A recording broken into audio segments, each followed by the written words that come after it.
La mujer que usó reliquias religiosas para manipular a la gente y fue silenciada por ellos. ¿Crees que es posible engañar a otros usando el nombre de Dios y salirse con la suya? Ella fingía purificar, vendía promesas, usaba reliquias sagradas para manipular a quienes solo querían un poco de paz. Pero todo cambió cuando un objeto eligió no venderse.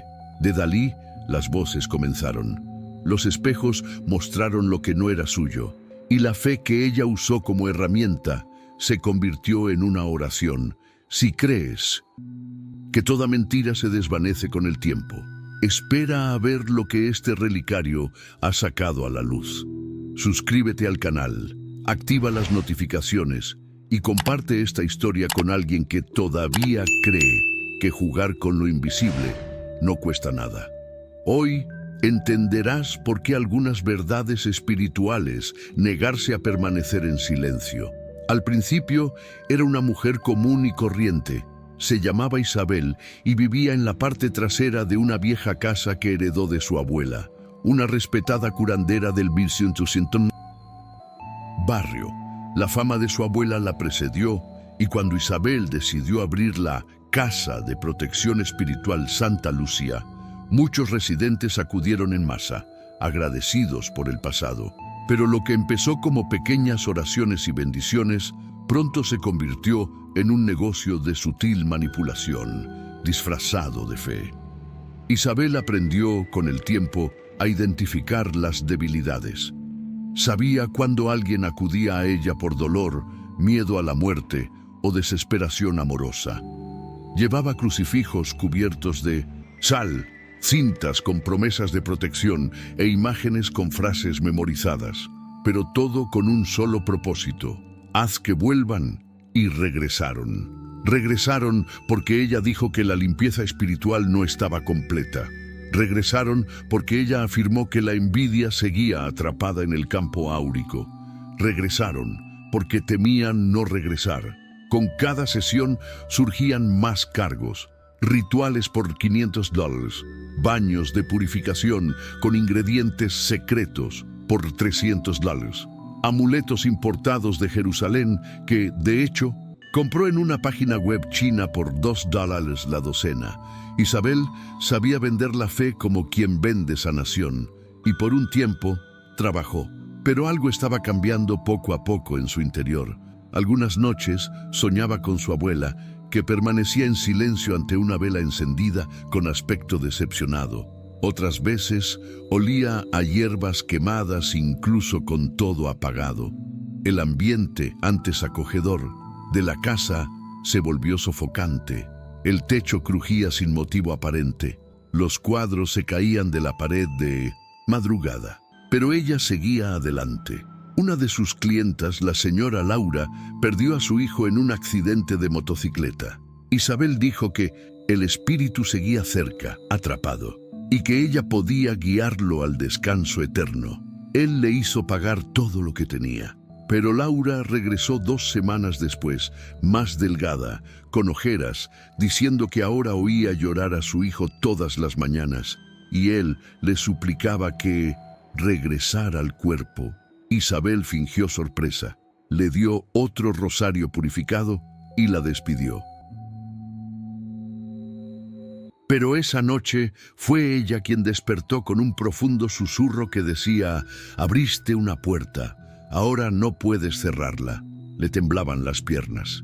Corrió al altar improvisado que tenía en su habitación e intentó rezar, pero no recordaba las palabras. El crucifijo que llevaba al cuello cayó al suelo y se partió por la mitad. Al día siguiente, al reunirse con una nueva clienta, se presentó como historiador.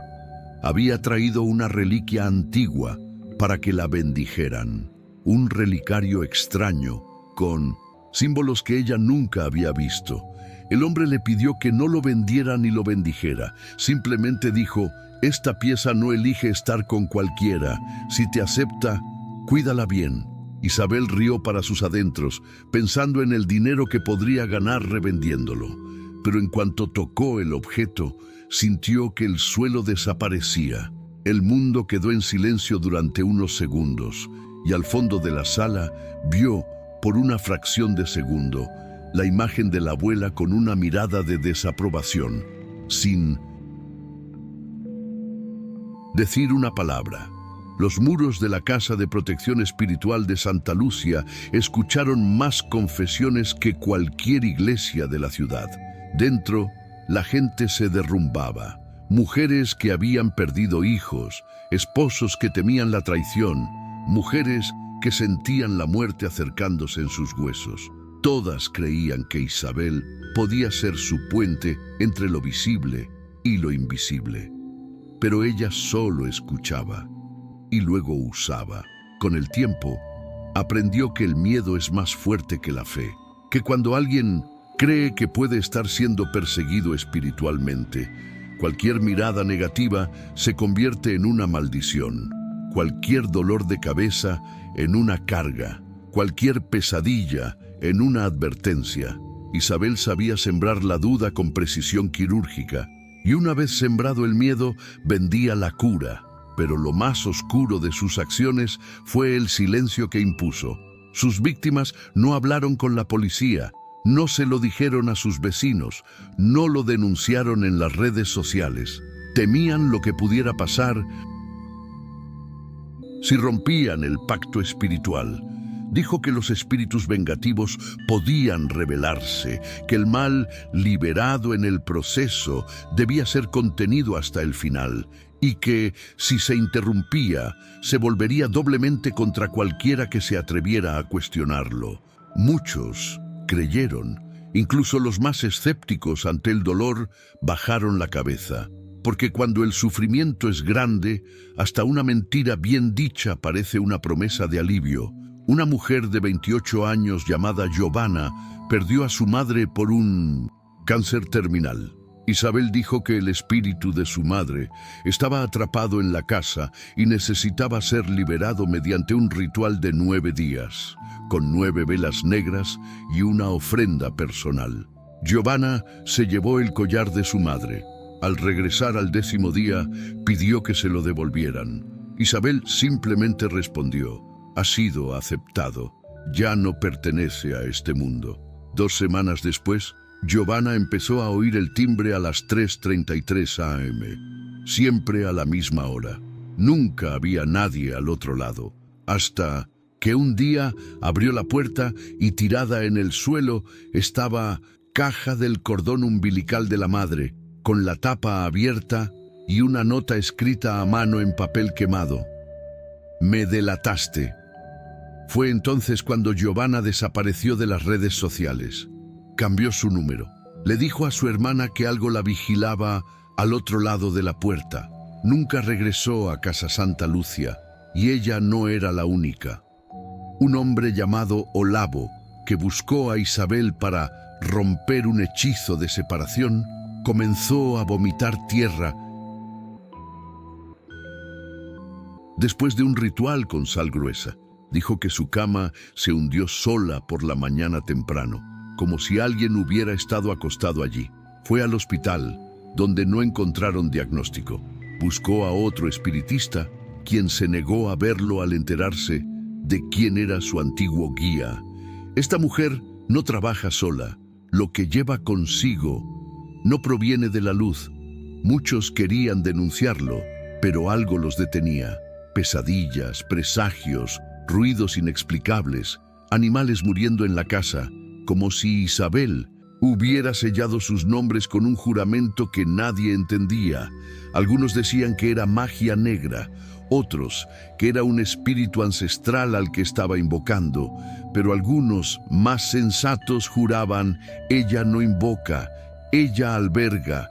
Y el relicario, desde que llegó, algo peor flotaba en el aire. Los clientes dejaron de recibir mensajes de texto. Las citas se volvieron imprecisas. Isabel ya no aparecía como antes. Al abrir la puerta, sus ojos parecían apagados, sus uñas se torcieron y a veces sus labios se movían, incluso cuando estaba en silencio. Pero lo más aterrador fue cuando un grupo de antiguas clientas se reunió para hablar discretamente. Se conocieron en un salón de belleza local sin revelar sus nombres. Solo una frase fue pronunciada en común por 3 personas diferentes en distintos momentos de la conversación. Oímos su voz, incluso cuando ella no está cerca. Un bochornoso sábado de otoño, Elizabeth decidió visitar una feria de antigüedades instalada en el patio de un convento en desuso. Dijo que necesitaba sentir el aire de los objetos con historia, como si buscara inspiración o materia prima para sus rituales. Pero ese día no sabía que encontraría algo que no pertenecía al tiempo, ni a ella. Entre tocadiscos oxidados, candelabros oxidados e imágenes rotas de santos, se alzaba una pequeña carpa oscura cubierta de terciopelo púrpura y marrón. En el centro de la mesa reposaba un relicario ovalado, dorado, con una mancha oscura en el metal, como si hubiera sido quemado con óleo sagrado. Había inscripciones en latín que parecían corroídas por el tiempo, y en el centro, tras un grueso cristal, un trozo de tela manchado de rojo, rojo seco, rojo antiguo.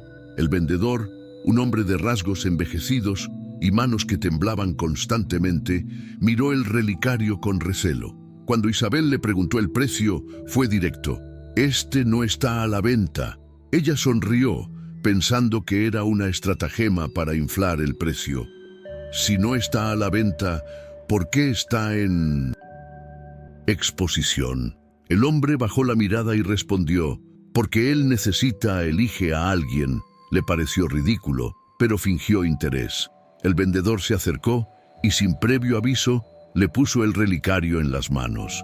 En el momento en que el objeto tocó su piel, Isabel sintió caliente y frío al mismo tiempo, como si la sangre se hubiera detenido, y luego volviera a fluir en sentido inverso. Le sudaban las manos. Se le llenaron los ojos de lágrimas, sin razón alguna, y un profundo zumbido resonó en sus oídos. Por un instante, todo a su alrededor pareció borroso. Vio el rostro del vendedor distorsionarse como un reflejo distorsionado y oyó en su interior: «Ves lo que estaba oculto, pero no puedes ocultar lo que ves». Soltó el relicario y retrocedió un paso. Cayó sobre la mesa con un golpe sordo. El hombre la observó en silencio. «Ahora te ha aceptado, puedes llevártelo, sin costo alguno, pero no intentes venderlo, no intentes dárselo a nadie. Él lo sabrá». Isabel se fue con el corazón acelerado, pero por dentro algo estaba en trance. Se dijo a sí misma que era solo una sugerencia, un engaño, pero tomó el relicario, lo envolvió en una tela negra, lo encerró en la habitación donde realizaba sus rituales más intensos e intentó olvidarlo. Pero el relicario no se dejó olvidar. La primera noche, la vela de la sala se encendió sola. La segunda, el espejo del pasillo apareció agrietado en forma de cruz. La tercera, el altar se derrumbó y todos los objetos se dispersaron, excepto el relicario. Permaneció intacto, en el centro, alineado con la puerta, apuntando hacia ella. A la cuarta mañana despertó con la piel del brazo ardiendo.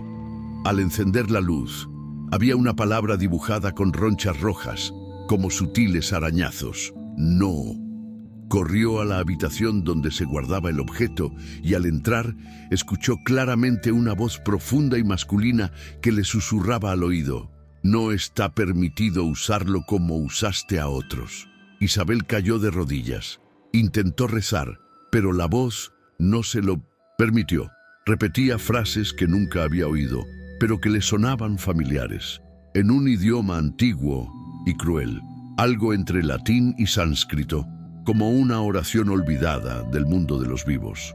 A la mañana siguiente, intentó devolver el relicario al vendedor. Regresó al convento. El mercado había desaparecido.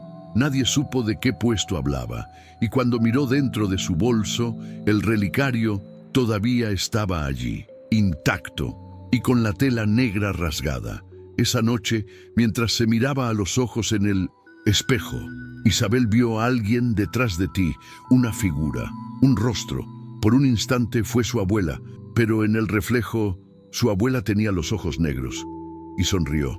El reloj de pared se detuvo a las 3:17. Isabel solo lo notó cuando se despertó con un ruido suave pero imposible de ignorar. No era el sonido de algo cayendo, ni del viento. Era un susurro prolongado que parecía venir de todos los rincones de la casa al mismo tiempo, pero también de dentro de su cabeza. No se te permite. Se incorporó en la cama, confundida, con la mirada fija en la puerta del dormitorio. La voz no sonaba amenazante, era tranquila, pero el tono transmitía una autoridad que le atravesaba la piel, una incómoda certeza de que alguien o algo había entrado, sin tener que abrir puertas. El relicario estaba cerrado con llave. Isabel lo guardaba dentro de una caja de madera, envuelta en tela, con una cruz de San Benito encima, sellada con 3 gotas de cera de vela. Pero al salir de la habitación, notó que la puerta de la sala ritual estaba entreabierta. El viento. No había ventanas abiertas. Los manteles que cubrían el altar ondeaban como si alguien hubiera pasado. En el centro de la mesa, el relicario ya no estaba cubierto. Estaba descubierto, limpio, con la tapa de cristal entreabierta.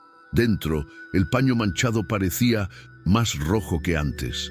Al tocar el objeto, Isabel sintió de nuevo esa calidez, pero esta vez algo más. Un recuerdo que no era suyo, un campo de batalla, una hoguera, gritos en un idioma que no entendía y una mujer con el pelo largo trenzado con hilo de hierro gritando entre las llamas.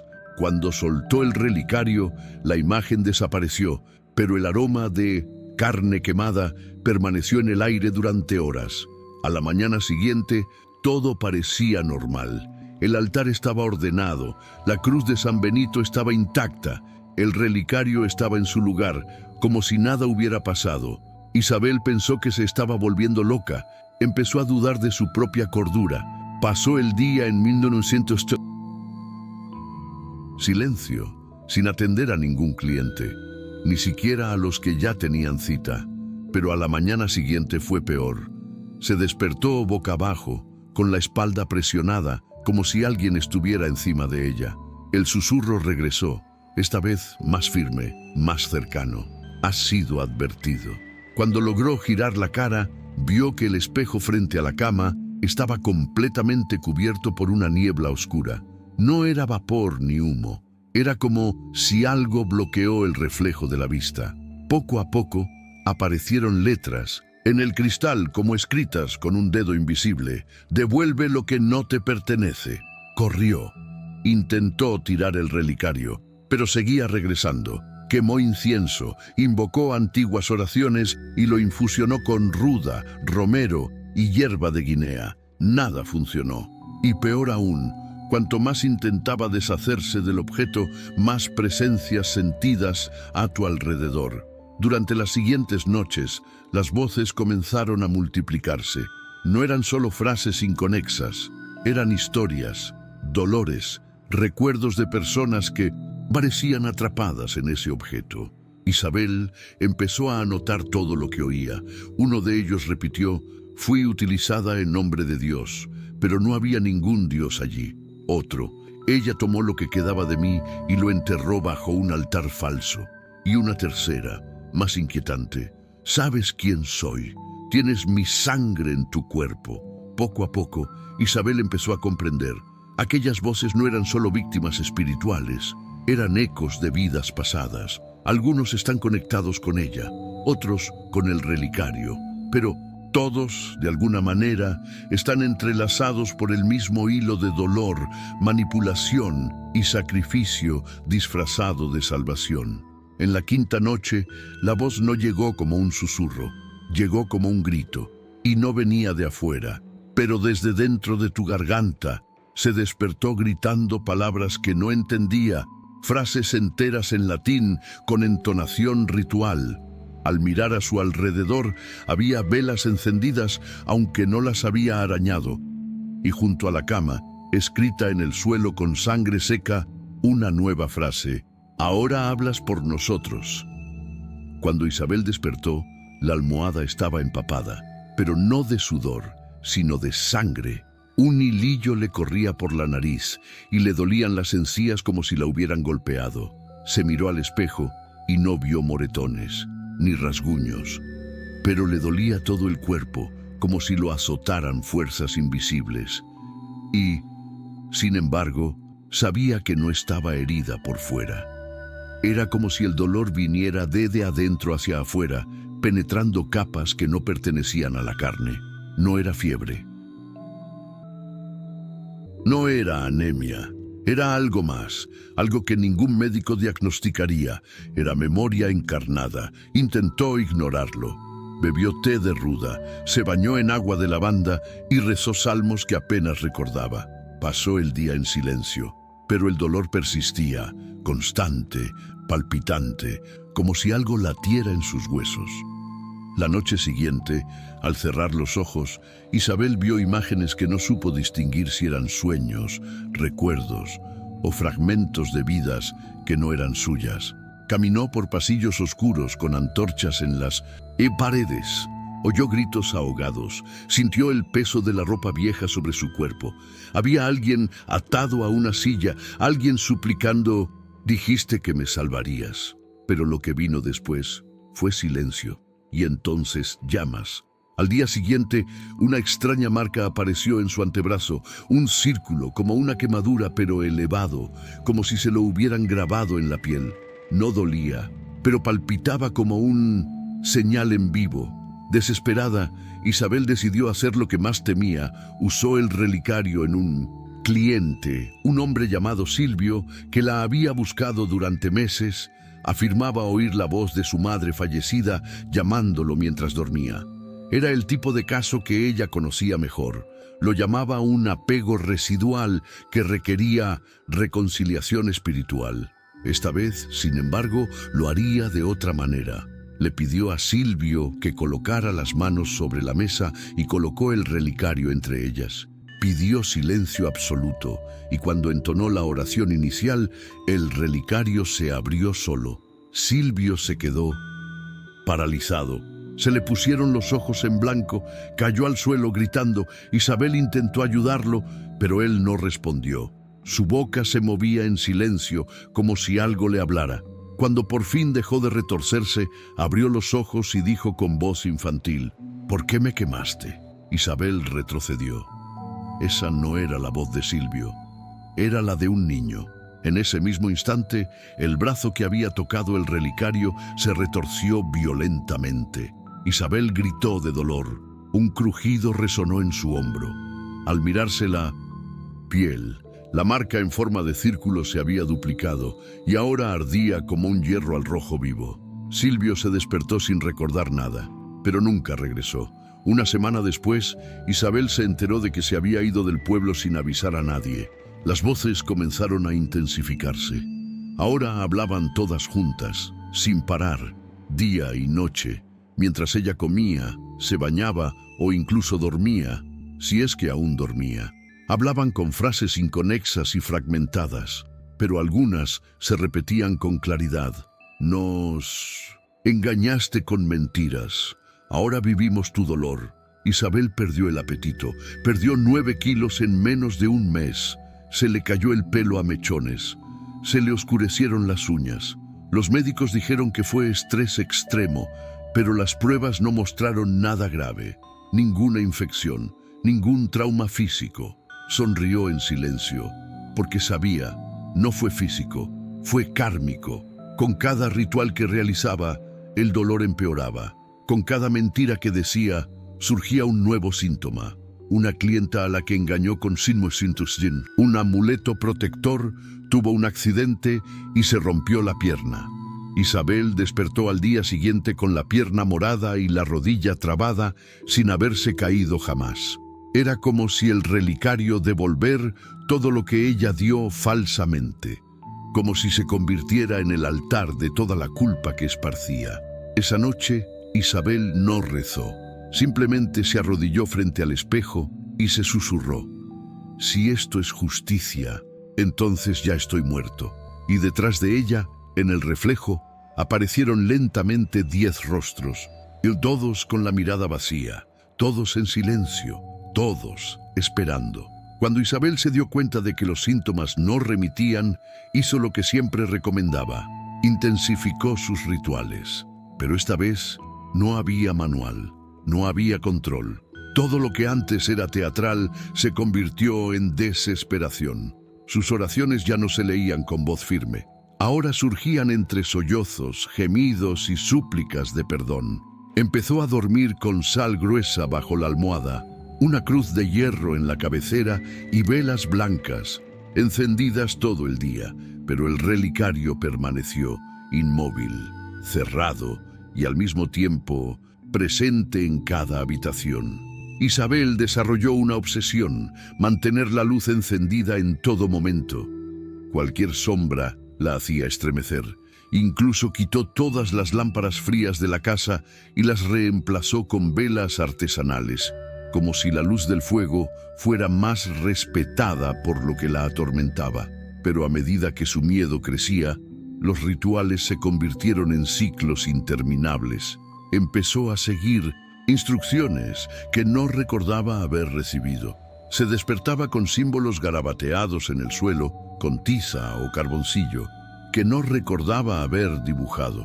En muchos veía rasgos similares a runas nórdicas o escritura siríaca. Empezó a memorizar cánticos que le venían a la mente en idiomas que nunca había estudiado.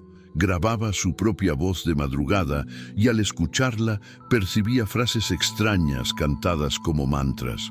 Una de las grabaciones decía: la carne se doblega, pero el nombre permanece. Mientras se pronuncia el nombre, el vínculo perdura.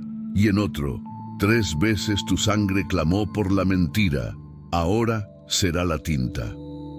Una noche intentó repetir los antiguos rituales de purificación, los mismos que usaba para engañar a sus clientes.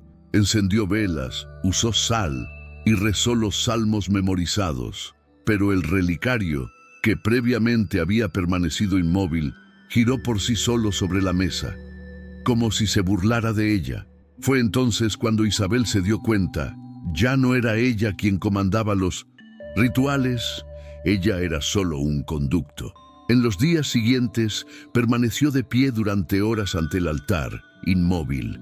La vela se consumía por completo y ella ni siquiera se daba cuenta. Sus ojos permanecían inmóviles, como si no estuviera allí. Su cuerpo temblaba, su rostro sudaba, pero su boca susurraba interminables oraciones. Quienes la observaban desde afuera decían que era como ver a alguien poseída, pero en paz. Los vecinos reportaron haber visto luces extrañas en su ventana. Un resplandor púrpura parpadeaba silenciosamente. Algunos afirmaron oír coros de cánticos, como si más de una voz cantara oraciones.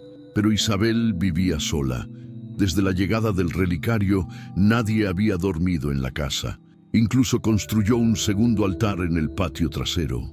Estaba lleno de piedras, hojas y una estaca de madera en el centro, rodeada de líneas rojas. Allí enterró pequeños trozos de papel, cada uno con los nombres de las personas a las que había ofendido. Era su forma de devolver el dolor. Pero con cada nombre enterrado surgían más voces. La fila del perdón era interminable.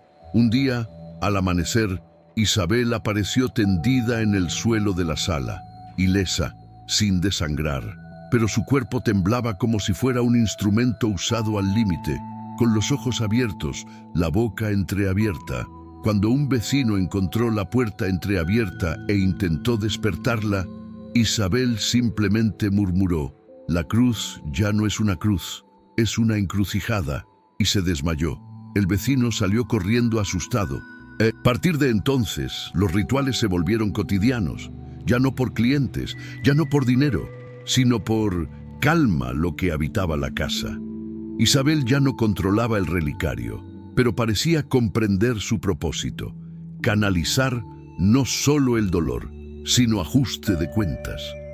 Una tarde escribió en el espejo con letras temblorosas: «No son los espíritus los que quieren paz, son los recuerdos los que quieren justicia». Y esa frase, por alguna razón, nunca borrado. Por mucho que lo limpiara, la niebla siempre me traía las mismas palabras, como si el espejo se negara a olvidar. Era un miércoles gris, con cielos bajos y un silencio inusualmente denso. Isabel no esperaba a nadie. Desde la llegada del relicario, sus clientes habían desaparecido, no por falta de demanda, sino porque ella misma había dejado de responder. Responder sería inútil. Las fuerzas que una vez controlaba ahora la observaban y reaccionaban. La casa ya no era suya, pero esa tarde alguien llamó a la puerta. 3 veces. No había tenido intención de abrirla, pero sus pies caminaron solos. Al girar el pomo, el dolor en su hombro izquierdo, justo donde la marca circular le quemaba, regresó con fuerza. Afuera, una mujer estaba envuelta en un chal azul marino, con el pelo recogido en un moño suelto y los ojos hundidos como pozos oscuros. Llevaba una pequeña cruz de madera en la mano, no como si buscara protección, sino como si exigiera algo a cambio. ¿Me recuerdas?, preguntó la mujer. Isabel no respondió, pero lo reconoció. Era Camila, una antigua clienta que había comparecido meses antes, devastada tras la repentina e inexplicable pérdida de su esposo. En aquel momento, Isabel la convenció de que había fallecido bajo la influencia de un trabajo de separación espiritual y que sería necesario un costoso ritual para cerrar el ciclo del duelo. Camila lo había regalado todo: un anillo de bodas, ropa usada, una fotografía rota y finalmente un relicario de plata que había pertenecido a la madre de su esposo. Isabel no recordaba haberlo devuelto, o tal vez yo lo había conservado, pero ahora algo dentro de ella se retorcía. Esta no era una visita social, era ajuste. Tomaste algo que no te pertenece. Sueño con ello todas las noches. Me pide que lo consiga. El relicario no era mío, era de ella. ¿Y sabes de quién hablo? Isabel intentó negarlo, pero el relicario de oro, el que ahora vivía en el altar, temblaba solo en el estante, como si reconociera el nombre que flotaba en el aire. Camila continuó: desde que te dejé ese objeto, mi vida se ha vuelto vacía. Siento cosas que me tocan mientras duermo, luces que se encienden en la oscuridad, voces que dicen el nombre de mi suegra, pero en idiomas que no conozco. Él no quiere que lo olvide, quiere que lo devuelva, pero tú eres quien tiene la llave. Isabel intentó cerrar la puerta, pero su mirada se posó en la cruz que sostenía Camila. No era común, estaba hecha de 2 piezas de madera oscura, unidas con hilo negro. Olía a tierra mojada, y en el centro de la cruz colgaba una pequeña gota seca de sangre. Camila notó el terror en el rostro de Isabel y murmuró: ¿sabes qué es esto, verdad? Se lo traje para que tome lo que es suyo, y lo que llevas contigo, si no es tuyo, te lo quitaré a la fuerza. Isabel sintió que su cuerpo se debilitaba. Unas fuertes náuseas le invadieron el estómago, la marca de su brazo izquierdo le ardía, las velas del altar se apagaron solas, el espejo del fondo de la sala se quebró con un estrépito y el relicario, el dorado, se abrió solo. No salía humo, no había luz, pero una energía silenciosa se extendía por el aire y por un instante Isabel vio el rostro del marido de Camila reflejado en el cristal. No sonrió, no lloró, solo me miró fijamente, con ojos suplicantes. Liberar. Isabel se tambaleó, cayó de rodillas, intentó disculparse, pero no le salió la voz. Camila simplemente se giró y dijo antes de irse: si no lo devuelves, te cobrará a ti, no a mí, a ti, porque eres tú quien se queda con el dolor. Y al cerrar la puerta, Isabel vio en el suelo a sus pies algo que antes no estaba allí: el relicario de plata de la madre de su marido. No recordaba dónde lo había dejado, pero ahora estaba allí, frío, pesado, y con la misma mancha oscura que tenía en el brazo. Esa noche, Isabel no pudo dormir, y por primera vez en meses, el relicario dorado se cerró. Pero dentro de ella surgió un nuevo dolor, no físico, no emocional. Era algo más profundo, como si una deuda hubiera sido transferida a su alma. En la habitación donde Isabel realizaba sus rituales había una pintura antigua de la Virgen María. Era una herencia de su abuela, colgada allí, ya que la casa era simplemente un lugar de oraciones sencillas y bendiciones hogareñas. La serena imagen, con ojos que parecían seguir los pasos de quienes entraban, era considerada sagrada por muchos y temida por algunos. En los últimos días, Isabel había notado algo extraño. La pintura parecía diferente. Los ojos de la santa estaban más oscuros, como si la pintura se hubiera podrido. Su boca parecía menos dulce, más rígida, como si la imagen se alejara de la devoción y se hundiera en un lamento silencioso, pero ella decidió ignorarlo. A la mañana siguiente de la visita de Camila, Isabel despertó con un fuerte olor a hierro. Pensó que era sangre. Se levantó temblorosa, con el estómago revuelto. Al entrar en la sala, sintió las piernas débiles. El cuadro de la Virgen María lloró. Eran gotas rojas y espesas que resbalaban lentamente por los ojos de la imagen. La sangre corría en finos riachuelos, marcando el rostro pintado con líneas que cruzaban las mejillas y caían al suelo. No era pintura, no era una filtración, era sangre real, vívida, espesa, aún caliente. Atemorizada, Isabel intentó limpiarla, paño tras paño, sin éxito. La sangre regresó, como si brotara de la misma mirada de la imagen. Y lo más inquietante, no apareció en el rodaje. Lo grabó con su celular y todo parecía normal. Pero al verlo en persona, las lágrimas brotaron como testigos silenciosos de un error que ya no podía ocultarse. Esa noche, Elizabeth intentó un ritual de expiación.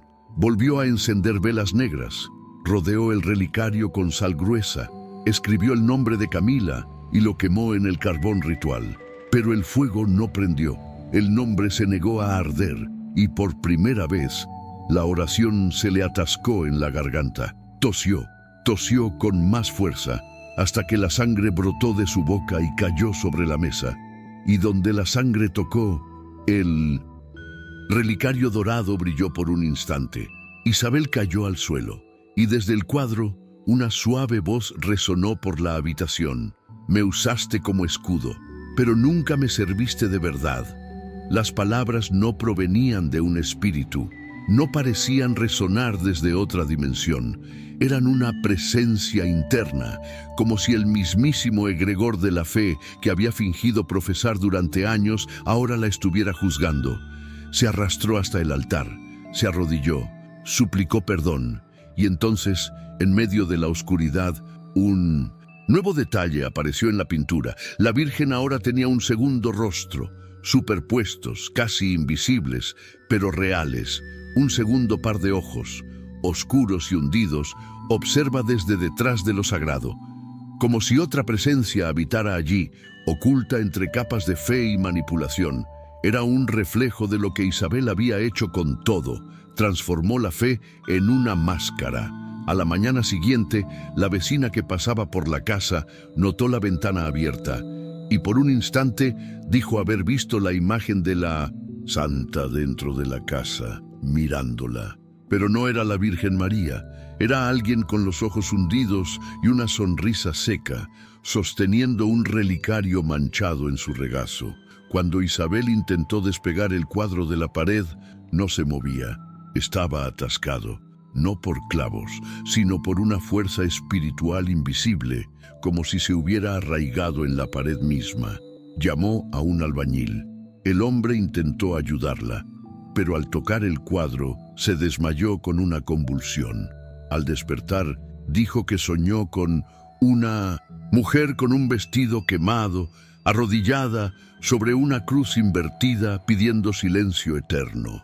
Después de eso, Elizabeth cerró la habitación con llave, colocó telas negras en las rendijas de la puerta, construyó un nuevo altar en la habitación, pero sabía que era inútil. La sangre salía por debajo de la madera y los ojos de la santa La observaban desde cualquier lugar de la casa. Durante semanas, Isabel soportó la carga de vivir entre presencias, dolores y susurros incesantes. La casa ya no le pertenecía. Cada espejo reflejaba algo que no existía. Cada rincón oscuro susurraba un nombre que no reconocía. Y el relicario ahora ya no necesitaba ser tocado para actuar. Era el corazón de todo, el centro, el portal. Fue entonces cuando Isabel decidió lo impensable: vendería el objeto. Buscó contactos en foros ocultistas, coleccionistas de objetos sagrados y anticuarios especializados en artículos religiosos. Ocultó su origen, omitió sus orígenes y afirmó que se trataba de una antigua reliquia utilizada por curanderos de Europa del Este, con un simbolismo excepcional y un intenso poder espiritual, un artefacto único. La respuesta llegó rápidamente: un comprador interesado de Sao Paulo, dispuesto a pagar en efectivo, un hombre reservado, coleccionista de objetos que ponen a prueba los límites de la fe, como escribió en el mensaje. Programaron la reunión para 3 días después. Isabel envolvió cuidadosamente el relicario en 7 capas de tela ungida. Enterró una cruz de 1200 madera junto a él para romper la conexión, como si aún tuviera algún poder sobre él. Pero en vísperas de la entrega, sonó el teléfono. Isabel, esta es la hija del señor Marcelo. El coleccionista. La voz tembló. Tuvo un accidente. Su coche volcó. Ni siquiera logró salir de la ciudad. Dijo que sintió una fuerte presencia en el asiento trasero. Algo frío, algo que respiraba. Isabela colgó sin contestar. Corrió al altar. El relicario seguía allí, en el mismo lugar, sobre el mismo lienzo. Pero ahora había una grieta en el cristal, y en el interior la tela manchada parecía haber absorbido algo nuevo, un tono más oscuro, casi negro. Intentó enterrarlo. Lo llevó a un terreno baldío y desierto al lado del camino. Lo enterró profundamente. Rezó, lloró, pidió perdón. Regresó a casa sintiendo una extraña ligereza, como si le hubieran arrancado una parte a la fuerza. Pero al amanecer, regresó, en el estante, en el mismo lugar, intacto, solo que ahora había algo nuevo. La tela que envolvía el relicario había desaparecido, y junto a ella yacía una nota manuscrita en letras firmes y curvas. No fui hecho para ser reemplazado, fui hecho para recordarte. La letra era de su abuela. Isabel reconocería esa línea en cualquier lugar. Desesperada, buscó a una vieja conocida de su abuela, una mujer solitaria que vivía en una granja remota y era considerada una guardiana. Cuando llegó, con el relicario envuelto en una bolsa, apenas podía hablar. Pero, al abrir el paquete, la mujer gritó, lo roció con agua bendita y escupió al suelo. Trajiste aquí una prisión de almas. Esto no es un objeto, es una sentencia. Quien aceptó quedárselo, aceptó pagar. No puedes venderlo, no puedes enterrarlo, o serás enterrado con él. Isabel lloró. Preguntó cómo romper el vínculo, cómo liberarse. La respuesta fue dura. Lo que no está atado por manos humanas no se puede romper. Este relicario no fue creado, se manifestó por el dolor acumulado, por una fe manipulada, por una verdad distorsionada, y ahora se alimenta de quienes le mienten. Regresó a casa más cansada que nunca. Se tumbó en el suelo. Oyó oraciones en lenguas extrañas que provenían de las paredes. Las luces parpadearon. El cuadro lloró, pero por primera vez ella no reaccionó. Sabía que no tenía sentido huir. Sabía que vender era imposible y en el fondo estaba empezando a comprender. Ella no había encontrado el relicario. El relicario la había encontrado a ella. En sus últimos días, Isabel apenas se movía. Su cuerpo, antes ágil y teatral durante los rituales, ahora era apenas un frágil cascarón para lo que quedaba de su conciencia. Pasaba horas sentada en el centro de la habitación, rodeada de velas apagadas, como esperando que algo o alguien llegara para completar lo que había comenzado mucho antes de que apareciera el relicario. Las voces no pararon, pero cambiaron.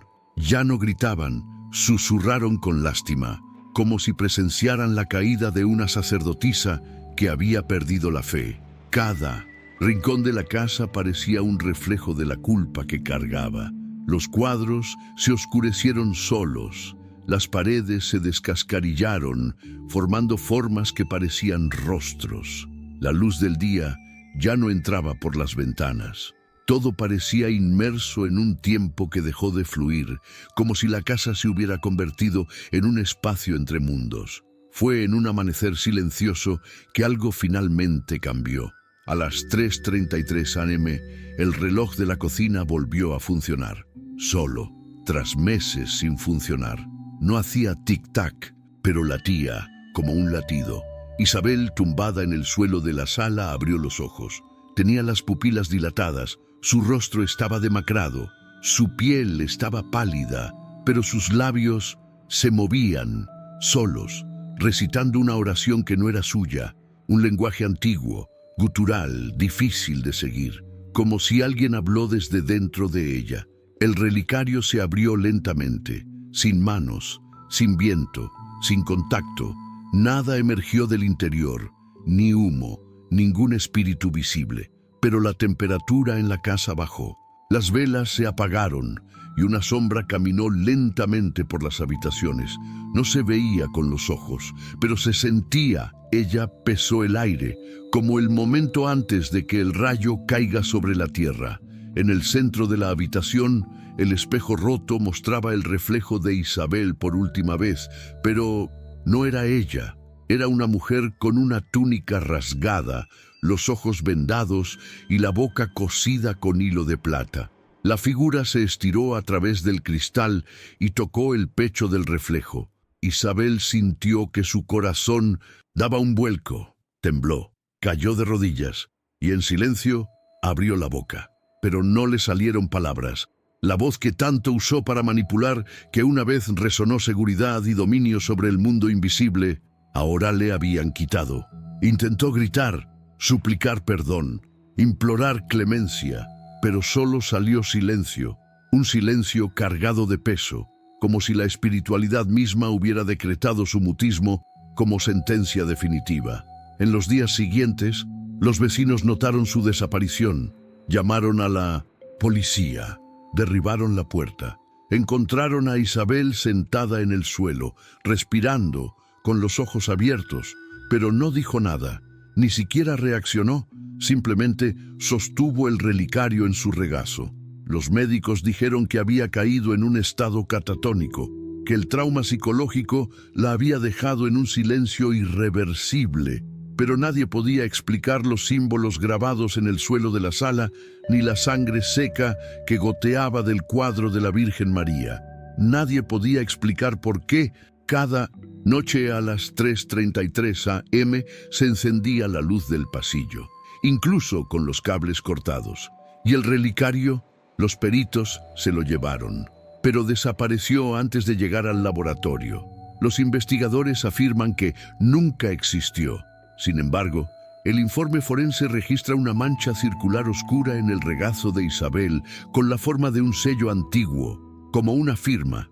Hoy vive en una clínica, en absoluto silencio.